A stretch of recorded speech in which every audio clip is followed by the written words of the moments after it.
माननीय जम्मू कश्मीर के उप राज्यपाल जी, आदरणीय बापूजी डॉक्टर करण सिंह जी, उपस्थित परिजन, धर्मा ट्रस्ट जम्मू कश्मीर की ओर से मैं आप सबका हार्दिक स्वागत करता हूं।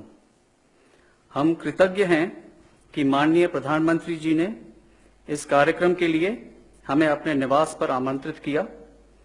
इस अवसर पर उनकी उपस्थिति विशेष गरिमा प्रदान करती है। हम सबको खुशी एवं गर्व है कि इतने महत्वपूर्ण प्रकाशन के लोकार्पण के लिए देश के प्रधानमंत्री श्री नरेंद्र मोदी जी स्वयं उपस्थित हैं और वे भी बापूजी के 90वीं जन्म दिवस के अवसर पर। अब मैं आदरणीय बापूजी से निवेदन करूंगा कि वो हमें संबोधित करें।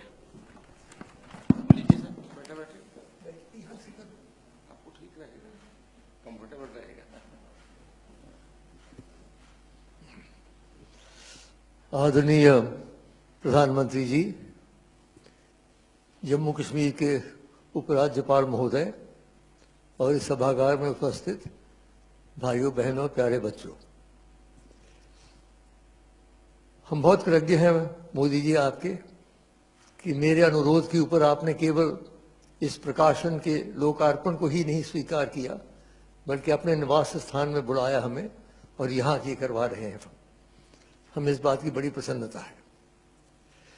1846 में हमारे पूर्वज महाराजा गुलाब सिंह जी ने जब जम्मू कश्मीर राज्य की स्थापना की थी, उसके साथ उन्होंने धर्मा ट्रस्ट की भी स्थापना की, क्योंकि वो जानते थे वहाँ बड़े प्राचीन, आप जानते हैं हमारे से बहुत पहले 1000 वर्ष पहले शंकराचार्य है, खीर भवानी है, जम्मू में भी कुछ स्थान है। उन सब की सुरक्षा के लिए उन्होंने धर्मा ट्रस्ट की स्थापना की थी और उस समय से लेकर आज तक ये ट्रस्ट चला आ रहा है। आज भी 100 से ज्यादा हमारे पास जम्मू कश्मीर में स्थान है और मंदिर है जो धर्मा ट्रस्ट के नीचे है। हमारे दूसरे जो महाराजा थे, उनके बाद महाराजा रणवीर सिंह, उन्होंने ये भव्य मंदिर बनाए जो आपने जम्मू में देखे हैं, रघुनाथ मंदिर जो अद्भुत है, रणवीरेश्वर मंदिर इत्यादि। और उन्होंने मंदिर के निर्माण के अतिरिक्त उन्होंने अपने पंडित भेजे भारतवर्ष के कोने से कि पांडुलिपियां ले आओ। देखिए कितनी पुरानी, 150 साल की बात है। तो पांडुलिपियां उन्होंने इकट्ठा करके लाई, जो इस समय श्री रणवीर संस्कृत रिसर्च इंस्टीट्यूट जो रघुनाथ मंदिर के प्रांगण में ही है, वहां इस सुरक्षित है। उन्हीं पांडुलिपियों में से मोदी जी, हमारे जो संपादक डॉक्टर करुण किशोर मिश्र हैं, उन्होंने काफी परिश्रम करके उसमें से वो गीता, भगवत गीता की पांडुलिपियां निकाली और अब ऐसा किया कि उनको एक प्रकार से एकत्रित करके गीता के हर एक श्लोक के ऊपर 20 या 21 अलग अलग टिप्पणियां हैं, जो एक अद्भुत चीज है। मुझे नहीं लगता इससे पहले कोई हुआ हो। तो ये भव्य कार्यक्रम का 11 वॉल्यूम में, और फिर हमने मोतीलाल बनारसी दास को ये काम दिया क्योंकि हमें लगा कि ये क्योंकि पुराने प्रकाशक हैं, आप जानते हैं इनके 100 साल से ये संस्कृत की किताबें छाप रहे हैं, तो उनको किया और वो प्रकाशित हो गया। अब भगवत गीता के बारे में आपको क्या बताऊं, शंकराचार्य जी ने कह रखा है, भगवत गीता किंचित धीता गंगा जल लव कणिका पीता सकृत अपयस्य मुरारी समर्चा तस्य यमः किम कुरुते चर्चा। और गीता स्वयं कहती है, स्वल्पमप्यस्य धर्मस्य त्रायते महतो भयाति। इस धर्म का थोड़ा सा भी अंश आपको बहुत बड़े भय से बचाता है। अब वो क्या कारण है कि गीता इतनी लोकप्रिय है? जैसे सर्वोपनि तो उपनिषद है, उपनिषद से ही गीता का जन्म हुआ है, लेकिन गीता इतनी लोकप्रिय क्यों है? मुझे 4 कारण दिखते हैं मोदी जी। पहला कारण यह है कि गीता संघर्ष का शास्त्र है और आज हम लोग संघर्ष की परिस्थिति में हैं। हम उपनिषद का बिल्कुल वातावरण अलग था, बैठे हुए आराम से हिमालय की किसी पर्वत चोटी पे आश्रम में, लेकिन गीता में तो वहां युद्ध शुरू हो रहा है, शंख बज चुके हैं, पक्षपात तैयार हो रहे हैं उसके बीच में। तो ये याद रखा जाए कि कुरुक्षेत्र केवल हरियाणा में एक स्थान नहीं है, हम सब के अंदर कुरुक्षेत्र है। हमारे अंदर ही दैविक और आसुरिक शक्तियों का युद्ध हो रहा है, इसलिए हम लोग संघर्ष में, और आजकल विशेषकर संघर्षमय परिस्थिति में है, इसलिए ये हमें बहुत आकर्षित करता है, पहला कारण। दूसरा कारण ये है कि भगवत गीता के गुरु का विलक्षण स्वरूप, हर एक उपनिषद के गुरु हैं, आप जानते हैं, याज्ञवल्क्य हैं, जनक हैं, अंगिरस इत्यादि हैं, लेकिन यहां तो भगवान श्री कृष्ण स्वयं है। कस्तूरी तिलकम ललाट फलके वक्षस्थले कौस्तुभम नासाग्रे नवमौक्तिकम करतले वेनुम करे कंगनम सर्वांगे हरिचंदनम च कलयन कंठे च मुक्तावलीम गोप स्त्री परिवेष्टितो विजयते गोपाल चूड़ा। जहां कृष्ण स्वयं गुरु हो उसका तो आकर्षण होना ही है, बड़ा मुश्किल। तीसरी बात मोदी जी, जो गीता में गुरु और शिष्य का एक अद्भुत संबंध है वो मैंने और कहीं नहीं देखा। जब विराट स्वरूप दर्शन हो जाता है, अर्जुन प्रणाम करते हैं, तस्मात् प्रणम्य प्रणिधाय कायम प्रसादयाम, तो हम ईश मीड, मैं साष्टांग करता हूँ। किस प्रकार का व्यवहार मांगते हैं? पितेव पुत्रस्य सखैव सख्यु प्रिया प्रिया देव। देखिए कैसी अद्भुत बात है, पिता पुत्र का प्यार, सखा मित्र का प्यार और प्रिय प्रियतम का प्यार, तीनों का सम्मिश्रण जो है वो संबंध है कृष्ण और अर्जुन का। ये और किसी शास्त्र में हमने ऐसा नहीं देखा। ये भी एक कारण है कि हृदय स्पर्श करती है हमें, क्योंकि वो कहीं ऊपर से ऑर्डर नहीं दे रहे हैं, हमारे साथ बैठे हैं, हमारे साथ रथ में बैठे हैं मित्र की रूप से। और चौथी बात यह है सार्वजनिक व्यवहारिता। गीता किसी एक वर्ग, किसी एक वर्ण, किसी एक धर्म, किसी एक देश तक सीमित नहीं है। ईश्वर सर्वभूतानां हृदयेषु तिष्ठति, हर एक प्राणी के अंदर भगवान का निवास है। ये हमारे वेदांत का मंत्र है, ऋग्वेद का बहुत हमारे संस्कृति का मूल मंत्र है। एक एकम सत विप्रहा बहुधा वदंती, सताई एक है, उसे कहने के अलग अलग मार्ग है। इसलिए गीता में हर एक जगह, इस सारी दुनिया में जब जाता हूं मैं, तो गीता जो लोग, केवल हिंदू नहीं, दूसरे धर्म के लोग भी गीता को पढ़ते हैं बड़े रुचि से।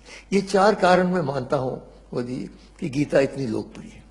अब गीता का संदेश क्या है, उसमें भी चार मुद्दे संक्षेप में रखता हूं मैं। पहला तो वो कर्मों की हमें व्याख्या करता है। गहनो कर्मणो गति, कर्मों की गति बड़ी कठिन है, हर एक के सामने कठिन है। आपको कितने निर्णय करने पड़ते हैं। आप प्रधानमंत्री हो कि साधारण व्यक्ति हो, अपने जीवन में रोज कोई ना कोई नया हमें करना पड़ता है निर्णय। तो निर्णय का उन्होंने डूज और डोंट नहीं किया है, जैसे कुछ लोगों ने कहा ये करो ये नहीं करो, नहीं। उन्होंने एक आंतरिक मंत्र दे दिया। क्या कहा उन्होंने? यत प्रवृत्तिर्भूतानाम येन सर्वमिदं ततम स्वकर्मणा तमभ्यर्थ सिद्धिम विंदिति मानव। जो ईशावास्यमुदम इदम सर्वम, जो सारे ब्रह्मांड में व्याप्त शक्ति है, उसको यदि हम अपने कर्म से उसकी पूजा करते हैं तब हम सिद्धि की ओर जाएंगे। उसका अर्थ ये निकला कि जो भी हमारे इष्ट हैं, मैं भगवान शंकर का भक्त हूं, यत यत कर्म करो मि तत् अखिलम शंभो तबारा। कृष्ण हो, दुर्गा हो, माता हो, जीसस हो, मोहम्मद, जो भी हो, अगर आप सच्चे दिल से समर्पण करते हैं कर्म को, फिर आप गलत कर्म नहीं कर सकते। कि जो ही गलत कर्म करना शुरू किया आपने, आपको लगेगा ये तो मैं उनको नहीं समर्पित कर सकता। तो ये उन्होंने मंत्र दे रखा है कर्म का। दूसरी बात, उन्होंने एक संयुक्त योग की बात की है। हमारे संस्कृति में आप तो जानते हैं चार प्रमुख योग हैं, ज्ञान योग है, भक्ति योग है, कर्म योग है, राजयोग है। अलग अलग इनके शास्त्र भी है, लेकिन गीता में 700 श्लोक के अंदर चारों योग की उन्होंने व्याख्या की है। और जो जैसे ज्ञान योग नहीं ज्ञाने न सदृशम वित्र में विद्यते, और भक्ति योग तो है ही, जहां कृष्ण होंगे भक्ति भक्ति होगी। और कर्म योग की मैंने बात कही। राजयोग के बारे में भी मोदी जी अगर आप पढ़ें, पर्याप्त उसमें सामग्री है, कैसे बैठना चाहिए, कैसे श्वास लेना चाहिए, कैसे ध्यान देना चाहिए। तो चारों योग है सम्मिश्रित योग। तीसरी बात, संयुक्त आश्वासन। बड़े आश्वासन देते हैं मोदी जी। यदा यदा हि धर्मस्य ग्लानिर्भवति भारत अभ्युत्थानाम धर्मस्य तदात्मानं सृजाम्यहं परित्राणाय साधूनां विनाशाय च दुष्कृतां धर्म संस्थापनार्थाय संभवामि युगे। और कौन्तेय प्रतिजानीहि न मे भक्त प्रणश्यति। लेकिन अब मैं एक नई बात कहूंगा। वो जो आश्वासन, आप अगर आश्वासन देते हैं कोई लोकसभा में, तो 1 साल के बाद लोग कहेंगे प्रधानमंत्री आपने आश्वासन दिया था, पूरा कीजिए। तो श्री कृष्ण को ऐसे ही जाने थे, बांसुरी बजाते बजाते आश्वासन दे के निकल जाए। बांधना है उनको कैसे बांध सकते हैं? भक्ति से ही बांध सकते हैं, और तो कोई तरीका है नहीं। और एक और बात मैं कहूं मोदी जी, शायद पहली बार आपने सुना हो, अगर हमें भगवान की आवश्यकता है तो भगवान को भी हमारी आवश्यकता है, याद रखिए। मानव की सहयोग के बिना भगवान का कार्य पूरा नहीं होता। नहीं तो सुदर्शन चक्र था, चला लेते, युद्ध खत्म कर लेते। नहीं, क्यों अर्जुन के पीछे पड़ रहे? खड़े हो जाओ, निमित्त मात्र, मैंने सबको मार रखा है, खड़े हो जाओ। खड़े क्यों? क्योंकि हमारे सहयोग के बिना उनका कार्य पूरा नहीं। श्री राम ने भी जब चढ़ाई करनी थी श्रीलंका पर, तो अयोध्या से कोई नहीं आया। वहां के जो वनवासी हैं, और बहुत प्रगतिशील वनवासी हैं, ये दुर्भाग्य है कि हमारे उत्तर भारत के कवियों ने उनको वानर कह दिया, तो लोग समझते हैं वानर है। वानर नहीं है, बहुत ही प्रगतिशील। उनके देखिए कितनी बड़ी राजधानियां थी। तो इसलिए वो सब इकट्ठे किए, वो सेना बनी, तब जाके उनका कार्य पूरा हुआ। तो इसलिए हमें भगवान को बांधना है। जो आश्वासन ने किए कि नहीं तो ये ना हो जाए कहीं मोदी जी कि हमने माना कि तगाफुल ना करोगे लेकिन खाक हो जाएंगे हम तुमको खबर होने तक। वो आश्वासन देके जो चले गए बांसुरी बजाते बजाते, तो हम सब यहीं रह गए। और चौथी और अंतिम बात मैं कह रहा हूं, संयुक्त समर्पण। अंत में जब सारी गीता समाप्त हो जाती है, गीता तो प्रश्नोत्तरी है, आप जानते हैं, उपनिषद भी प्रश्नोत्तरी, हमारी संस्कृति ही प्रश्नोत्तरी की संस्कृति है। तो गीता में जो अंत में सब समाप्त हो जाता है, तो भगवान एक अपना श्लोक बोलते हैं। क्या कहते हैं? सर्व धर्मान परित्यज्य माम एकम शरणम व्रज अहम त्वा सर्व पापेभ्यो मोक्षयिष्यामि। सब धर्म क्या? धार्यते इति धर्म, जो धारण करता है। कुछ तो समझते हैं कि उनका धन धारण करेगा, कुछ समझते हैं उनकी विद्या धारण करेगी, कोई समझते हैं उनकी सत्ता धारण, अंततो गत्वा दैविक शक्ति ही धारण कर सकती है। इसलिए वो कहते हैं सब धर्म को छोड़ो, मां शुच। आखिरी जो दो शब्द है देखिए गीता के, मां शुच, डरो नहीं।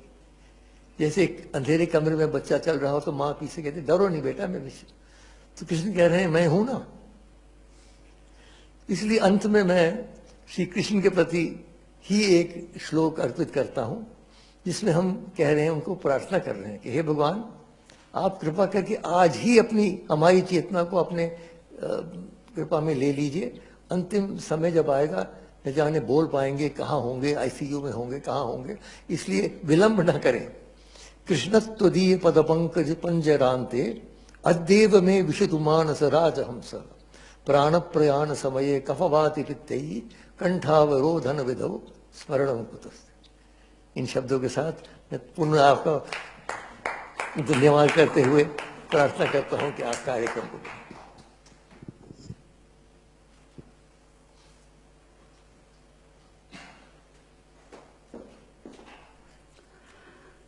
अब मैं प्रधानमंत्री जी, उपराज्यपाल जी और डॉक्टर करण सिंह जी से निवेदन करूंगा कि बुक रिलीज करें, और प्रधानमंत्री जी बटन दबा के बुक रिलीज करेंगे।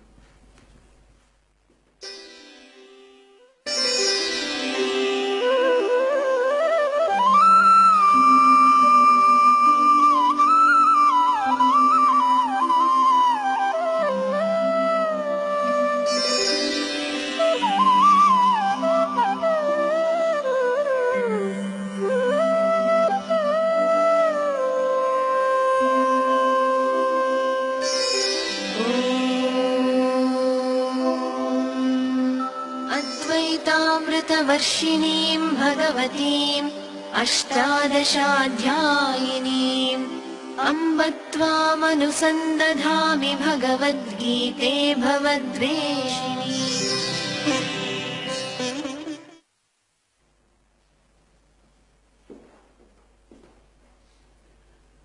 अब मैं प्रधानमंत्री जी, उपराज्यपाल जी और डॉक्टर करण सिंह जी से निवेदन करूंगा कि बुक की फिजिकल कॉपीज रिलीज करें।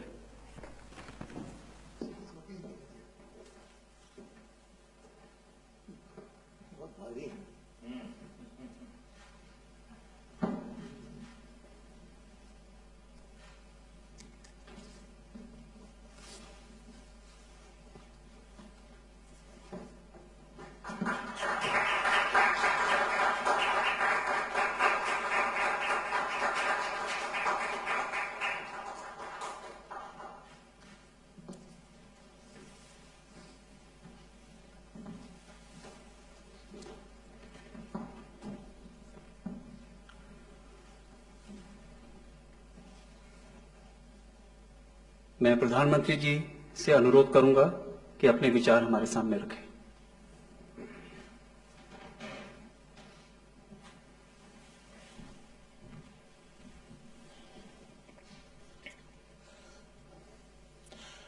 कार्यक्रम में मेरे साथ उपस्थित जम्मू कश्मीर के लेफ्टिनेंट गवर्नर श्रीमान मनोज सिन्हा जी, धर्मार्थ ट्रस्ट के chairman trustee doctor Karan Singh ji, इस कार्यक्रम में उपस्थित अन्य सभी महानुभाव, देवी और सज्जनों, आज हम श्रीमद् भगवद गीता की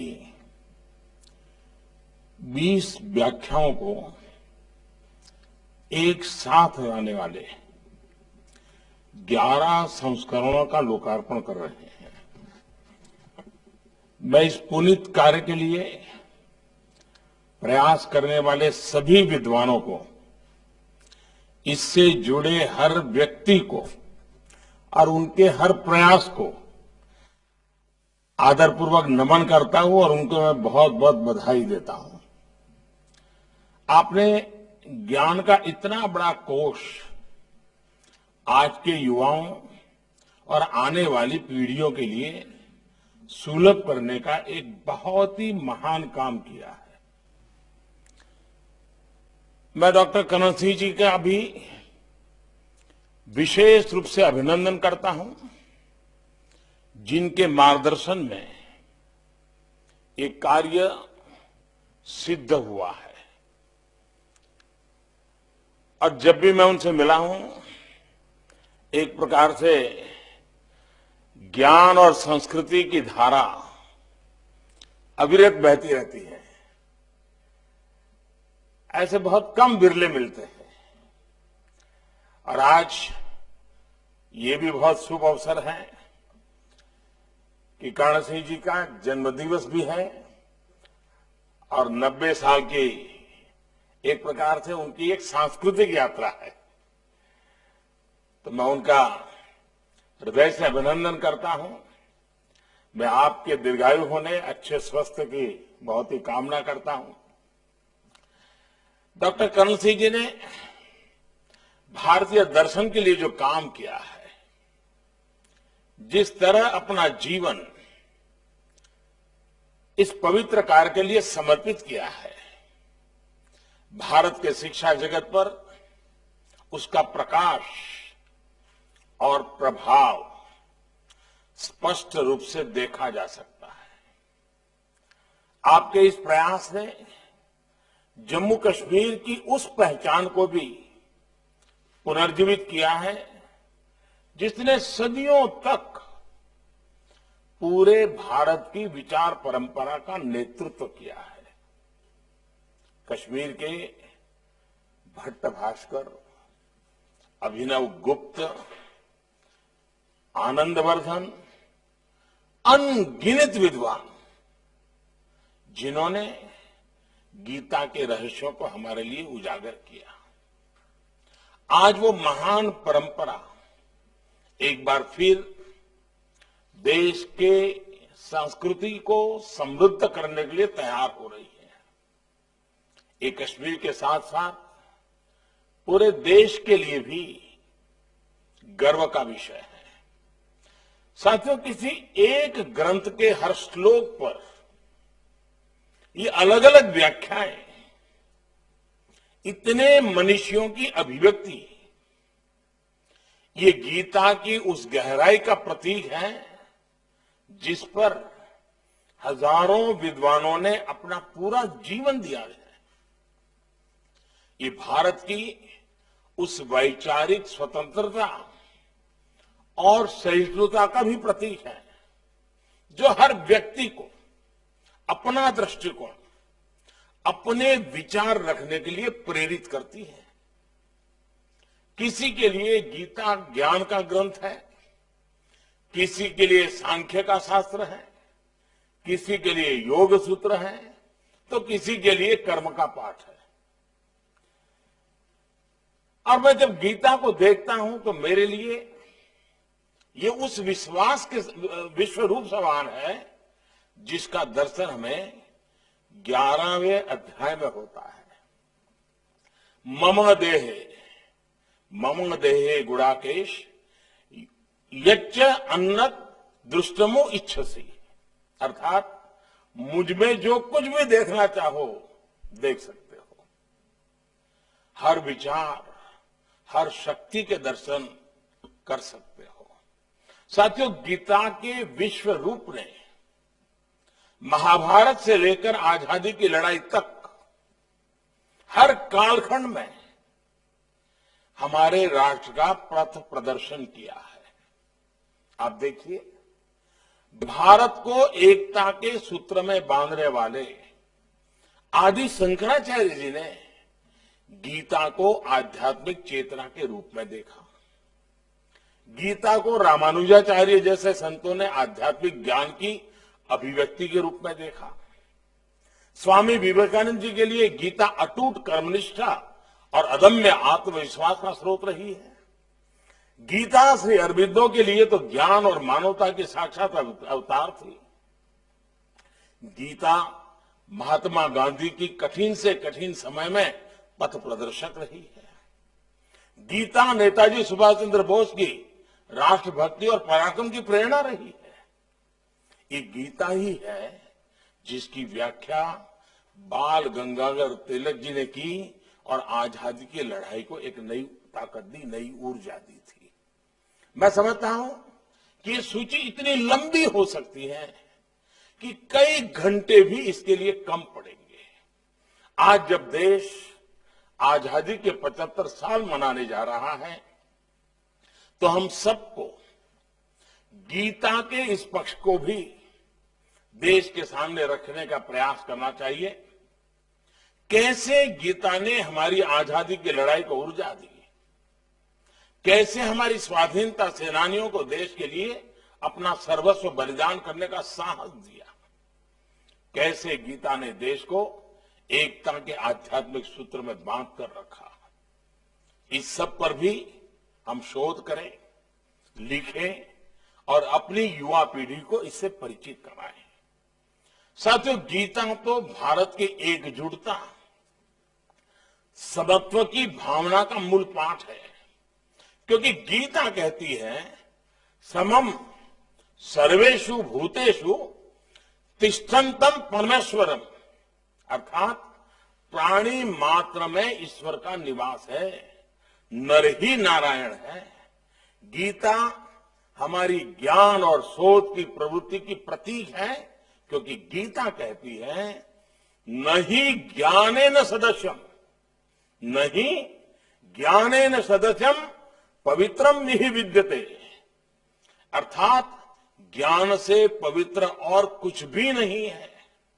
गीता भारत के वैज्ञानिक चिंतन की, साइंटिफिक टेम्परामेंट की भी गीता ऊर्जा स्रोत है, क्योंकि गीता का वाक्य है ज्ञानम विज्ञानम सहितम, ज्ञानम विज्ञानम सहितम यद ज्ञात्वा मोक्ष से अशुभात्, अर्थात ज्ञान और विज्ञान जब साथ मिलते हैं तभी समस्याओं का, दुखों का समाधान होता है।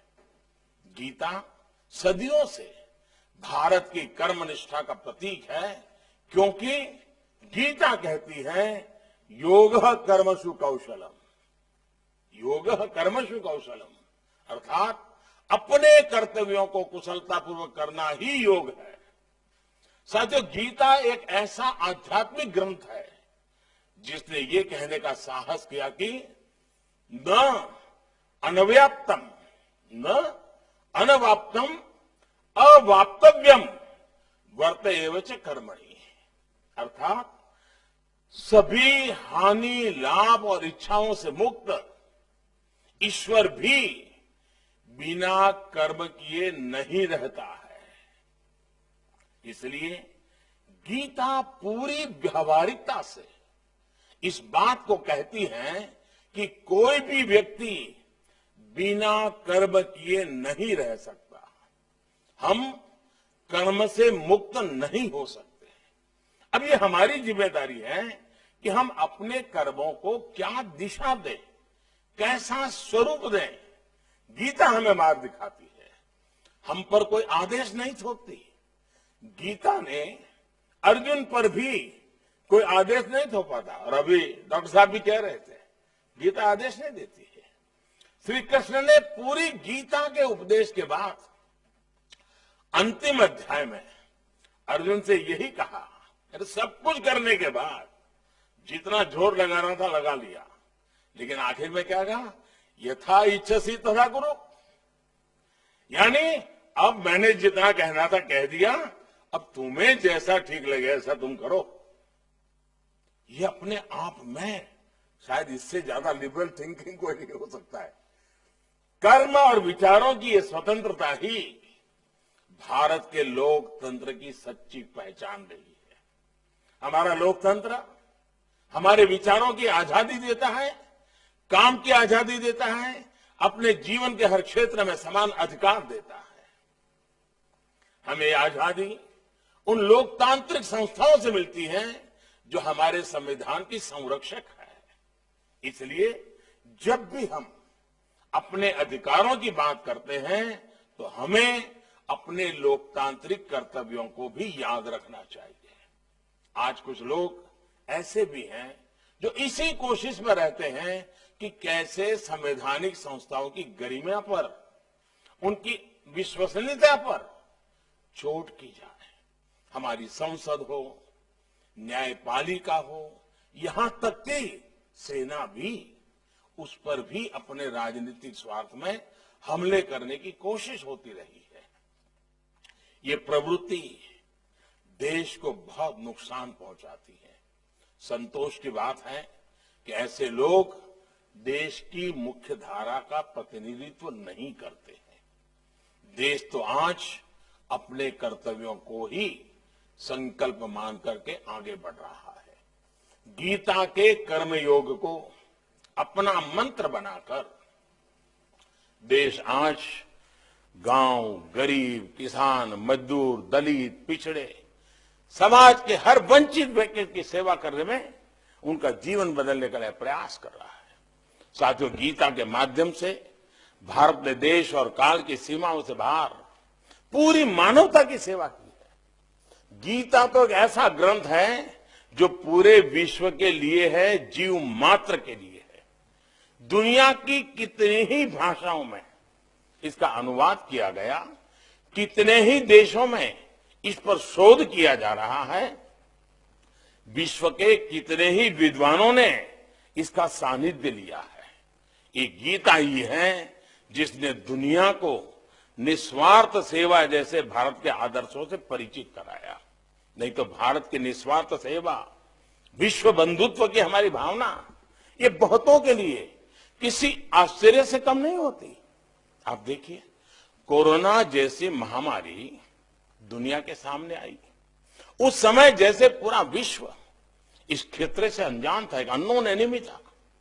दुनिया तैयार नहीं थी, मानव तैयार नहीं था, और वैसी ही स्थिति भारत के लिए भी थी। लेकिन भारत ने खुद को भी संभाला और विश्व की सेवा भी के लिए भी जो भी कर सकता है पीछे नहीं रहा। दुनिया के देशों को दवाइयां पहुंचाई, जरूरत जिन सामग्री की थी उसको पहुंचाया। आज दुनिया के कई ऐसे देश जिनके पास वैक्सीन के लिए साधन संसाधन नहीं थे, भारत ने उनके लिए बिना किसी बंद अनुबंध और शर्त के, कोई शर्त नहीं, हमने वैक्सीन पहुंचाई। वहां के लोगों के लिए भी ये सेवा किसी सुखद आश्चर्य से कम नहीं है। उनके लिए ये अलग ही अनुभव है। साथियों, इसी तरह दूसरे देशों के भी जो लोग दुनिया में अलग अलग जगह फंसे थे, भारत ने उन्हें भी सुरक्षित निकाला, उनके देश पहुंचाया। इसमें भारत ने नफा नुकसान का कोई गणित नहीं लगाया। मानव मात्र की सेवा को ही कर्म मानकर भारत ने यह कर्तव्य निभाया। जब दुनिया के लोग, विश्व के नेता इसे भारत द्वारा की गई सहायता बताते हैं, भारत के प्रति मुझे धन्यवाद देते हैं, तो मैं कहता हूं कि भारत के लिए ये सहायता नहीं, संस्कार है। भारत की दृष्टि में ये महानता नहीं, मानवता है।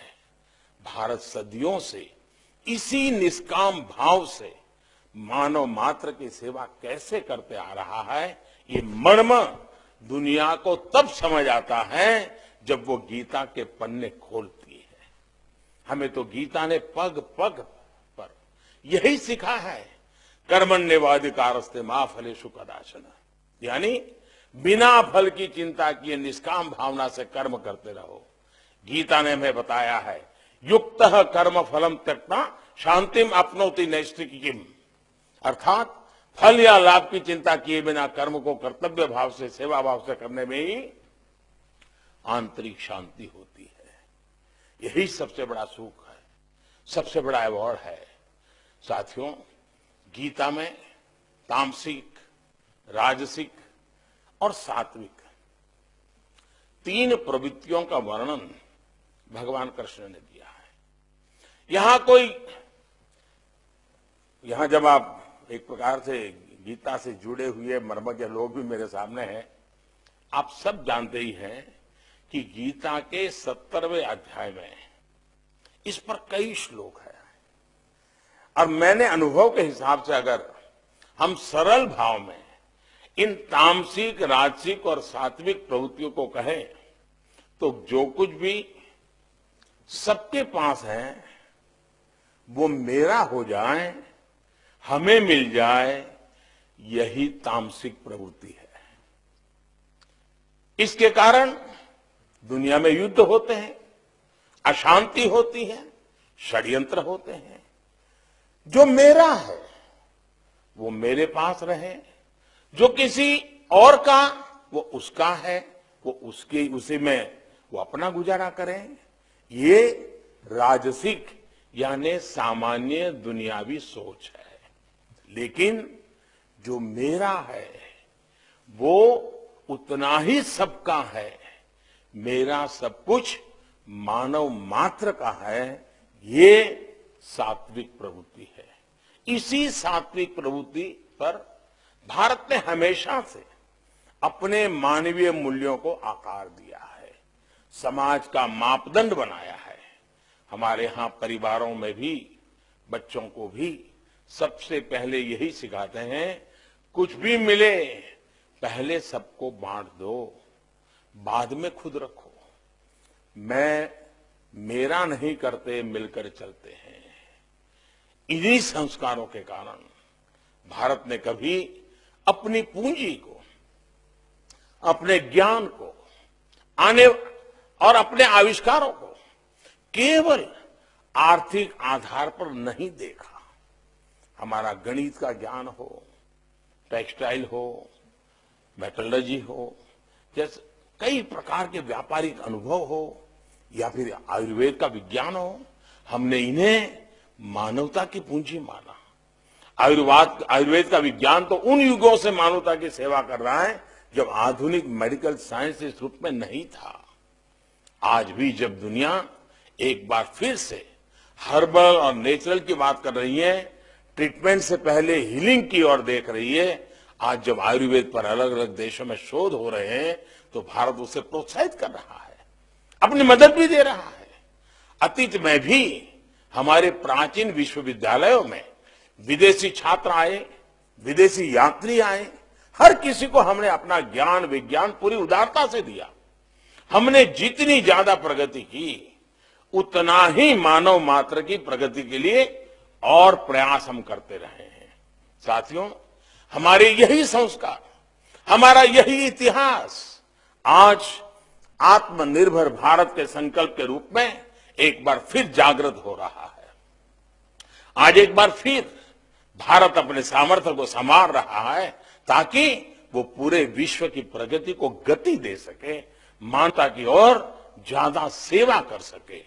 हाल के महीनों में दुनिया ने भारत के जिस योगदान को देखा है, आत्मनिर्भर भारत में वही योगदान और अधिक व्यापक रूप में दुनिया के काम आएगा। इस लक्ष्य को पूरा करने के लिए आज देश को गीता के कर्मयोग की जरूरत है। सदियों के अंधकार से निकलकर एक नए भारत के सूर्योदय के लिए, आत्मनिर्भर भारत के निर्माण के लिए हमें अपने कर्तव्यों को पहचानना भी, उनके लिए कृत संकल्प भी होना है। जैसे भगवान कृष्ण ने अर्जुन से कहा था, क्षुद्रम हृदय दौर्बल्यम त्यक्त्वा उत्तिष्ठत परंतप, अर्थात छोटी सोच, छोटे मन और आंतरिक कमजोरी को छोड़कर अब खड़े हो जाओ।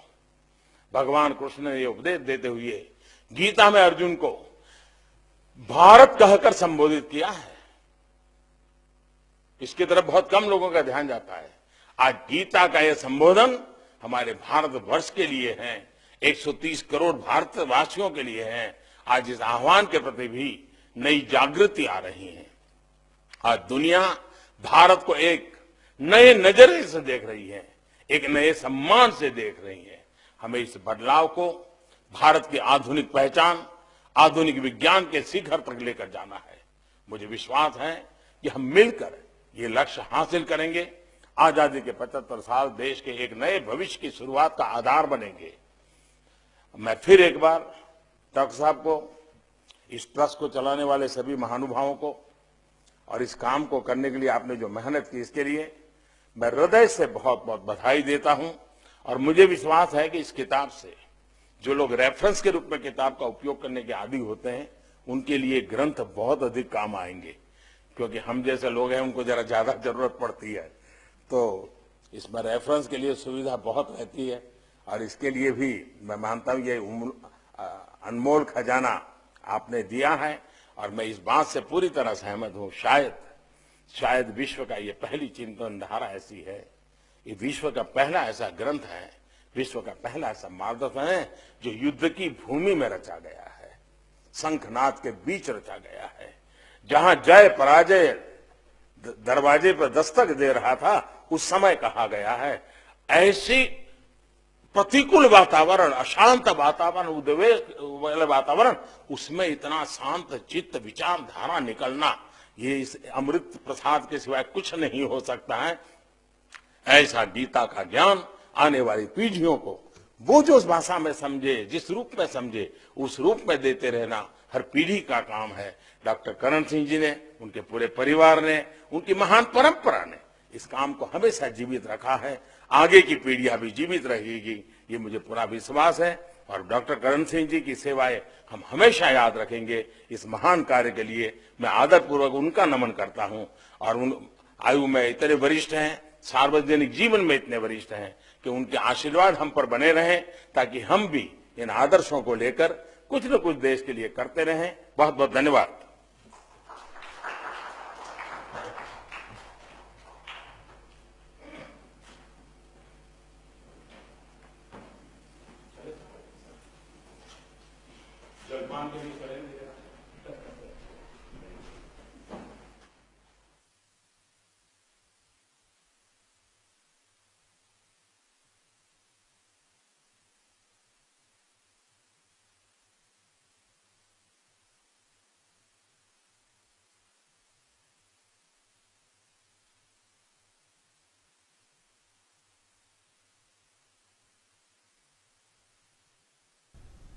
तो इस कार्यक्रम का सीधा प्रसारण आप 7 लोक कल्याण मार्ग यानी प्रधानमंत्री आवास से देख रहे थे, जहां पर प्रधानमंत्री नरेंद्र मोदी ने श्रीमद् भगवद गीता के श्लोकों पर 21 विद्वानों की व्याख्याओं के साथ पांडुलिपि के 11 खंडों का विमोचन किया। और इस मौके पर उन्होंने कहा कि गीता हमें न सिर्फ ज्ञान देने के लिए है, बल्कि गीता जो भारत के विकास की जो एक गाथा लिखी जा रही है, उसमें भी गीता विकास की एक नई दिशा देगी। उन्होंने साफ तौर पर कहा कि ये जो पांडुलिपियां हैं 11 खंडों में जो ये सामने आई हैं, और इसमें 21 विद्वानों का जो मतांतर है, वो ज्ञान का इतना बड़ा कोश है जो आज के युवाओं को उपलब्ध कराया जा रहा है। ये बेहद बड़ी बात